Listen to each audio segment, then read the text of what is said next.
Good morning, PTNI's Daily Show. I see we're live here on Facebook. Yet again, having trouble with Instagram Live. Let's try it again.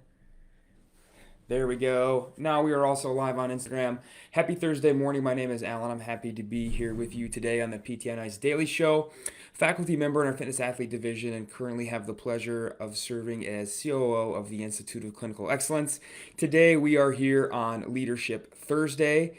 Leadership Thursday means it's Gut Check Thursday. Gut Check Thursday this week was written for a patient of mine. It is called Birthiversary. It is kind of a leg heavy workout, 6 rounds for time, 1,400 meters on a bike, preferably a C2 bike, a spin bike. A fan bike is okay as well. 60 feet of a very heavy kettlebell carry, 70s in each hand for guys, 53 for ladies, 14 air squats, and then 14 pull ups. I saw Dustin Jones hit it already this morning, and it took him about 23 ish minutes. So on the longer end for Gut Check Thursday, normally like to try to keep them under 10 to 15 minutes, but sorry, not sorry this week. We'll be doing that at lunch. And then we'll be helping the patient that I wrote it for go through it this afternoon. We're super pumped. A bunch of the coaches from CrossFit Fit are going to be doing it with her, as are all the other PTs at Health HQ. Mitch and Joe Ellen will be doing it with her. So we're going to have fun this afternoon with this workout. So hope you can do it. If you do go through the workout, please, if you're not the one to post it to Instagram, please email to me, info@ice.physio. I'd like to gather all those photos and time lapses up and show that to the patient next week and let her know all the folks who did the workout with her across the country when she comes back in next week. So make sure you hit Birthiversary over the next couple days. Some online courses coming up. A lot of our courses have already started last week or this week. We have a few more that you can jump into. Primary care physical therapy with Morgan Denny and Eric Chaconis is still available. That course will be switching registration this week to the future cohort. So if you still wanted to jump in that one, go ahead and jump in that one. And then persistent pain management with Justin Dunaway, the Pain Wizard, starts January 25th. And then in March, all of our courses, if you missed out, will be starting back up, including our brand new 8-week online course, Rehab of the Injured Runner Online with Jason London and Megan Peach. That's going to be a fantastic course. I looked through that course a couple weeks ago as they were building it out. That is going to be the course if you're looking to treat the runner, the triathlete, anybody that's involved in running. That will be the course for you. So that course starts in March. Live courses, we are going where we can. We'll still be wearing our masks, of course. Most of the faculty are already vaccinated or in the process of getting vaccinated, so we're happy to be out on the road and hopefully a post-vaccine world.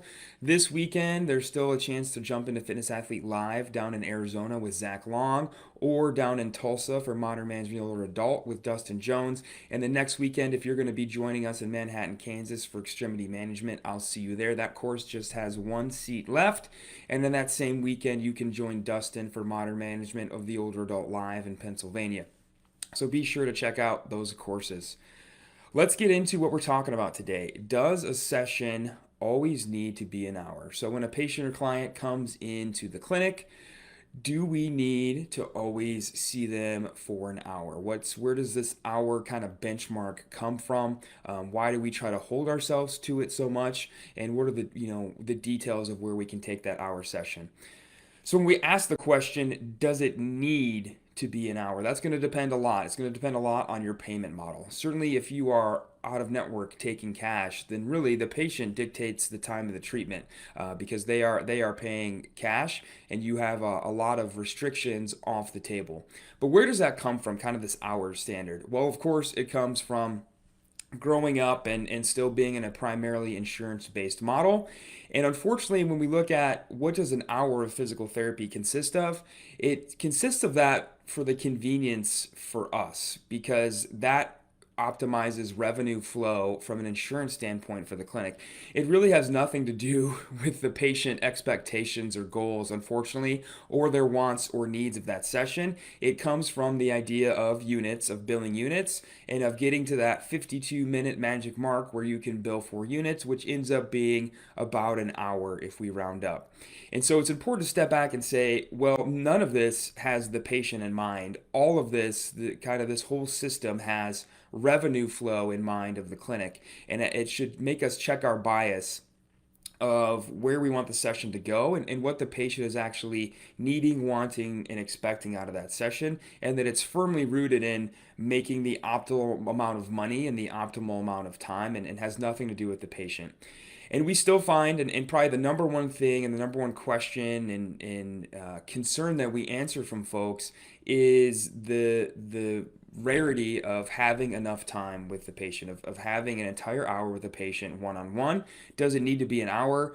Well, we don't know because the majority of folks are not spending an hour with a patient, right? We see that we have shifted and become the providers we said we would never be. We said we'd never become that busy primary care provider that is seeing a person every 15 minutes. And lo and behold, as physical therapy has evolved and matured, we've become the thing we said we never would. And we see a lot of folks seeing a patient every 15 to 20 minutes, right? Seeing 2 to 3, maybe even 4 patients an hour on the higher end. And so we've slowly morphed into what we said we would never become. And that kind of comes back to the question of, if it's very rare, should it be expected, and does it need to be an hour? And so I think it's helpful to look at all the stuff you can get done in an hour when you actually have a full hour with that patient. So should a session be an hour? What do you get in an hour? What's can be expected when you have a full hour with a patient? Well, you have plenty of time for reassessment, right? When patients come in to Health HQ, they come into the treatment room, and usually we have where we think their session is going to go written out on the whiteboard in the treatment room already. We have our body chart, and we're doing a reassessment. We're checking asterisk signs. We're making sure that patient is seeing change. We're trying to find out any issues that have come up and trying to figure out where that patient is at now based on where they were at the last time they came in. So there's plenty of time for reassessment to make sure we're on the same page. There's time to look at that whiteboard on the wall and say, kind of, this is what I had in mind for you. So I'm thinking of a patient I had yesterday. I had that we were going to do some dry needling to her hip flexors. I had that we were going to do some heavy barbell hip thrusts to load her hip flexors based on a percentage of a max lift, a 10 rep max she had done the previous session. And then I had AMRAP question mark on the board, and that was kind of left up to how much time was left in the hour of getting some conditioning in, further loading her hip flexors, her glutes in a little conditioning circuit.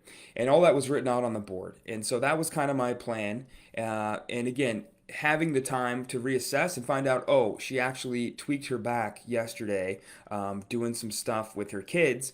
And so that kind of resulted in the plan shifting of reassessing. The hip is doing a lot better. My hips had 2 full days of symptom free. Being symptom free over the past couple days. They were sore after PT last time, but no increase in pain. And actually, there's been a couple days without pain. Perfect. Hips are doing well. It sounds like we do need to address your back, though. It sounds like today your low back is going to be a limiting factor for what we have planned. So we had time to reassess, do some manual therapy to her low back.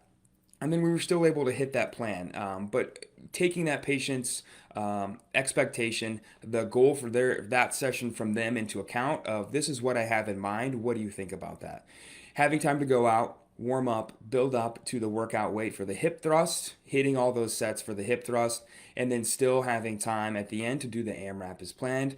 We ended up doing a 10-minute AMRAP of some rowing, box step ups, and ring rows, and had time to do all that within the hour. So should a session be an hour? Well, it depends on what you want to get done. It depends on what your goals are and what the patient's goals are. I like that I always have plenty of time to discuss things like nutrition and sleep, to look at, and it's written literally on the side of the whiteboard, tips for recovery about sleep, nutrition, protein, all that sort of stuff that needs to be addressed with every patient, and time to make sure that we're addressing that stuff. And then also what I love is that we have time usually to come back to the treatment room and on the whiteboard write out homework, the HEP of the stuff that you're doing at home and modifying it based on how that patient did that session. So time to progress the home program, talk them through it, make sure they understand, snap a picture of it or whatever, and then they're out the door. That always seems to take about an hour. So, should a session be an hour? Well, if you're trying to optimize it that way, if you want time for reassessment, if you want time for actual strength training, making sure that you're lifting above 60% of one rep max to actually facilitate strength gains, and time for conditioning as well. Time to do little accessory things that we want our patients to do, put them in a circuit, an AMRAP, a REMOM, whatever, get their heart rate up a little bit and send them out the door with an updated home program so that they have stuff to work on between this visit and the next visit. So that's how it goes when you do have an hour. I think with most patients, an hour is the amount of time you need, especially one on one. Now, what if you don't have an hour? Yes, you can get a lot of stuff done. It's not going to be as dialed in as that session that I just described if you don't have an hour, especially if you have support staff that you can't do things like show them and have them take a patient through something like an AMRAP or a REMOM. But something I've been challenging myself on the past couple months is that it doesn't need to be an hour if the patient doesn't want it to be an hour. And I think that's probably the biggest change I've kind of made in my mindset of it's whatever that patient wants it to be. And so ultimately, the patient is in charge of their session. And so I've had a couple patients who've said, I don't have an hour. I don't want to be here for an hour. This is what I would like to do today. This is what I have the time to do today. I've got to get back home. I've got to pick up my daughter, whatever. This is the time I can give you today, and this is what I want to do. And I think previously, maybe as a younger clinician, I would have said, well, if you can't make it for an hour, then don't even bother coming, right? If you can only make it 30 minutes, then let's just cancel. But having those people come into the clinic, and I've been adopting the mindset of some is better than none that day. If we can get that patient in, yes, it's not optimal from a revenue flow standpoint for the clinic to have that person come in for a short session, but it is optimal for what that patient wants and expects that day of physical therapy. And I think that's far and away way more important than anything that matters to us clinically. So letting the patient be in charge of that session and saying, hey, I would really just like to come in and have you do that needle thing to my shoulder again. That always makes me feel better. I think if you can do that, I'll feel better enough to later today when I have time run through those exercises that you gave me. And as long as that patient is compliant and adherent, I've kind of learned and taken the mindset of then that's fine with me. If I can get that person to a state where they feel like they're willing to do something later on that day, then that's fine by me and letting the patient kind of drive and be in charge of that session. I've also had patients who have come in and said, it took a lot for me to come here today. I'm tired, I'm busy. What you have on that board looks like a lot, and I don't really feel like doing that today. I'm willing to do some stuff, but not that. And so just being more comfortable having a shorter session with that patient. Thinking of a patient who came in last Thursday and said, I'm tired. I've been running around all day. I haven't had a break in like 8 hours. All that stuff you have on the board, I understand it's going to make me stronger. It's going to help me reach my goals, but I just don't have the bandwidth for all that stuff you have written down on that whiteboard today. Can we meet in the middle and saying, you know what, we don't need to go a full hour. What if we just did this and this, and then maybe we finished with some manual therapy or something at the end and get you out of the door in and out maybe 30 to 40 minutes. Again, not optimal at all for the clinic from a time management or revenue perspective, but it's what the patient wants and expects of physical therapy that day. And I think that's very, very, very important. And kind of adopting the mindset that some is always better than none with those patients, especially our highly active patients. I have some patients who are exercising 2 to 3 times a day. If they come in and feel like they can't do any more exercise, then at some point it's true. We should be talking about taking some volume down instead of having them come to physical therapy and putting more volume on them. So some is always better than none, and it depends on where the patient is at that day. I've in probably the past 6 months gone from a mindset of when somebody calls and says, I'm not feeling good today. I'm tired. I'm going to cancel. Of saying, no, don't cancel. Come in. Let's kind of write it out and talk about how you're feeling. Try to get you feeling better. And then maybe if you still feel better, we can do a little bit of something. But I promise it doesn't have to be a full hour. It doesn't have to be as hard as it always is if that's not what you're up to today. But getting them in the clinic that day is arguably more important than letting them cancel and kind of fall off the books for the day.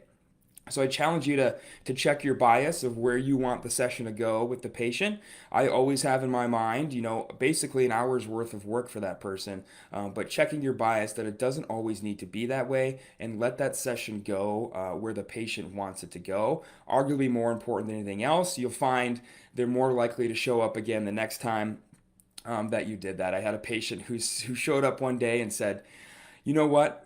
Friday, I have to choose between this appointment or a massage appointment. I haven't had a massage in over a year, and it's a really tough decision for me to make. And I said, you know what? We can meet in the middle.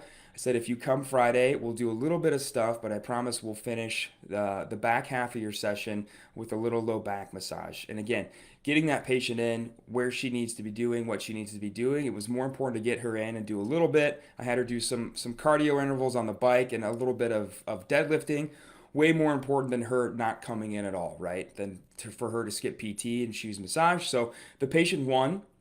She got the massage she was looking for, but I won because I still got her to come in and do some heavy deadlifts and a couple intervals on the C2 bike, which I won as far as knowing where that patient needs to go with meeting her goals. So challenge yourself about where the session should go. Should it be an hour? Maybe, maybe not. I definitely think you need to have the availability of a full hour to get a lot of stuff in. Reassessment, judicious strength training, a little bit of conditioning, and time to cover a patient's homework. But it doesn't necessarily need to be an hour. That being said, it probably shouldn't be only 15 minutes either, right? That doesn't seem like enough time to get all this stuff done. So keep that in mind as you're going through and you have patients coming in of really kind of sitting down and saying, this is what I had in mind for you. It helps to have it written out for them and asking them, what do you think about this? Are you on board with this today? And I think you'll be surprised sometimes when they say, no, I'm not. Can we do something a little bit less, a little bit different, and just being happy with meeting them where they're at and taking that victory for the day. So happy to hear discussion about this. Would love to hear your all comments. I will be back tomorrow. We're going to talk about the 2021 CrossFit Open, so I'm excited to talk about that. So I hope you have a great Thursday. Please hit Gut Check Thursday birth anniversary. I will be suffering through that with you all at lunch. So hope to see your videos and your times for that. Otherwise, I'll see you tomorrow morning. Have a great Thursday. Bye, everybody.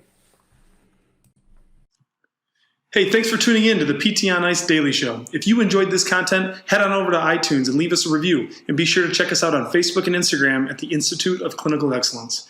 If you're interested in getting plugged into more ICE content on a weekly basis while earning CEUs from home, check out our virtual ICE online mentorship program at ptonice.com.